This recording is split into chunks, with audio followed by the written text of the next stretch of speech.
Monday mornings aren't quite as pleasant. They're a little tougher after an Eagles loss. I get a little gloomy, but I hope you're all doing great.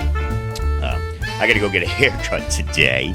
So usually on Sundays and Mondays, I trim my beard down to a 2. So I get my buzzer out yesterday, and I put it on my cheek, and I went halfway up the side of my head.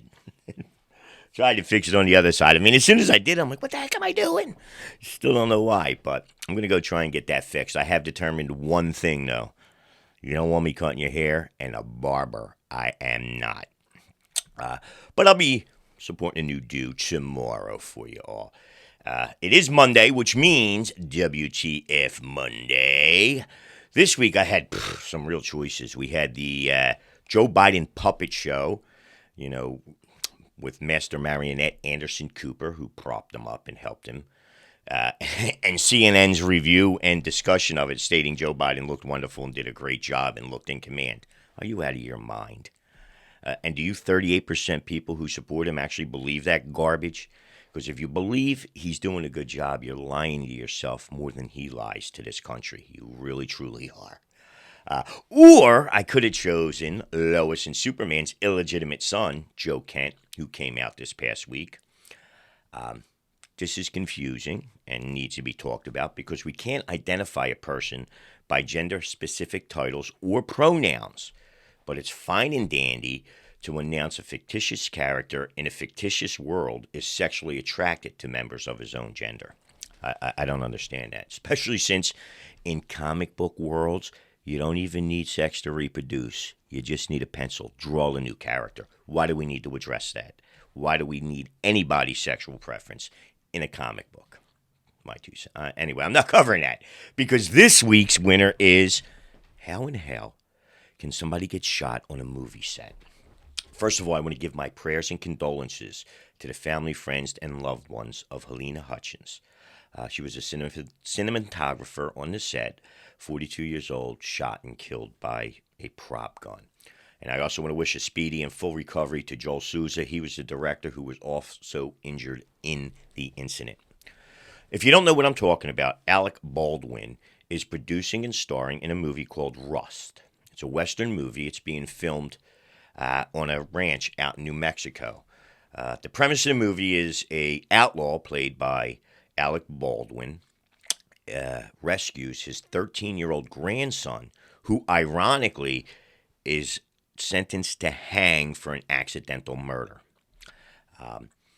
But he took a gun that was handed to him and announced as a cold gun, fired it, and killed a cinematographer. Told you I don't speak well in the morning. Went through her shoulder, out, and hit the director and injured him. Now, they call it a prop gun. Prop gun really is basically any gun they use on a set, whether it's real or not. Because from what I've read, a prop gun includes a variety of weapons, including non-functioning guns, cap guns, blank guns, fake guns made of wood, rubber, or plastic. The term can even mean a real gun that has been modified to fire only blank cartridges. Now, you need to keep in mind blank cartridges. They're not these little noisemakers that we had as kids. A blank cartridge on a movie set is basically an actual bullet casing stuffed with actual gunpowder. And then instead of the metal bullet projectile, they may stuff a wad of paper or plastic or something non-harmful in there. But they do shoot the projectile. They can cause quite an impact and even death at close range. So anyway, this is a Western. Obviously, they're shooting and guns, and Alec Baldwin got handed the gun by the assistant director and told it was a cold gun. Now, a cold gun in the industry is a term for a gun with no ammunition, including blanks in it. So obviously, this assistant director just picked it up, assumed it was a cold gun, and announced it was a cold gun, and handed it to Alec Baldwin, who didn't confirm whether it was a cold gun or not. If I'm pointing any gun at somebody, I'm making sure it's not loaded, whether somebody told me it's not or not. But anyway, they got to have more protocols. I took BRM, Basic Rifle Marksmanship, in the Army. We fired real bullets. We threw live hand grenades in training. And you should see the protocols and what we went through to make sure no live ammunition was in a weapon or anywhere but on the firing range. I mean, we literally stood in the baking sun in Fort Jackson, South Carolina in June with our weapon broken over our shoulder, and our drill sergeant came down and inspected every, what are they called, chamber and every barrel. I believe he had a metal rod that he would stick through that would push anything out that was in there and ensure that it was clear. I also seen a pretty interesting interview with John Schneider. He was the tall blonde on Dukes of Hazzards. I think he was Bo. I think the blonde was Bo. And the shorter, dark-haired guy was Luke. But anyway, he was one of the Dukes of Hazzard. And he said on that set, the armory supervisor would distribute all guns. And he would announce, he would check, and he would announce cold gun, and then he would dry fire it into the ground. He would then hand it to the actor who's going to use it, who would also open it, make sure it wasn't loaded. And then the actor himself would fire the gun dryly into the ground 6 times to ensure that it was empty before he would point it at anybody on the set. He said he's pretty sure that that's protocols for the industry wide. But if anything like that, similar to that or what we did in the Army, were followed, something like this wouldn't happen. And that's not too much to ask people to do when you're saving lives. He also made, Schneider, a 5 or 10-second video where he goes through his house using his fingers as a gun. And then he adds a muzzle flash and sound effects afterwards.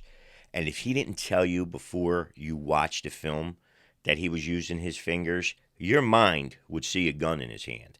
So he was doing that to say, you don't even need blanks on set anymore. But I don't know. I just think any gun capable of, or ever having the capability of firing a projectile, should not be anywhere near any place where people are going to be pretend shooting at each other. I mean, to me, that's common sense. I don't know how that could possibly happen. Anyway, enough of the WTF. I'm going to cover Luca's locks and our results tomorrow. I am 1-2. My weekend's over. Luca is 1-1, but he has the Saints tonight in the Monday night game. So I'll cover that tomorrow. Yesterday, I asked you to list your favorite TV sitcoms, label them 1 through 5. So I ranked them. I gave 5 points for every first place vote, down to 1 point for every fifth place vote. There were 11 shows mentioned more than once, 26 total different sitcoms mentioned.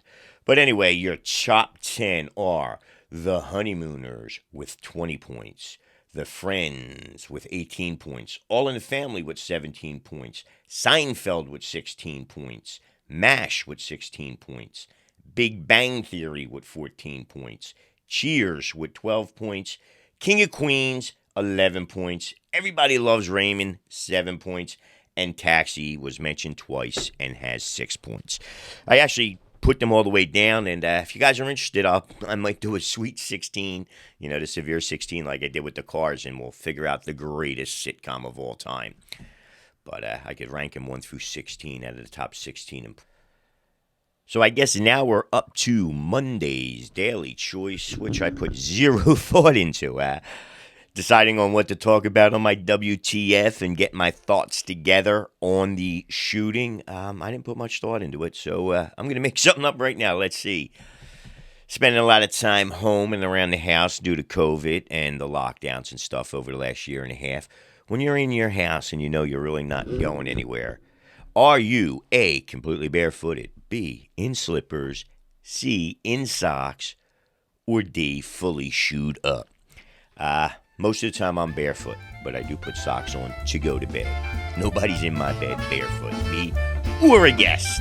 What say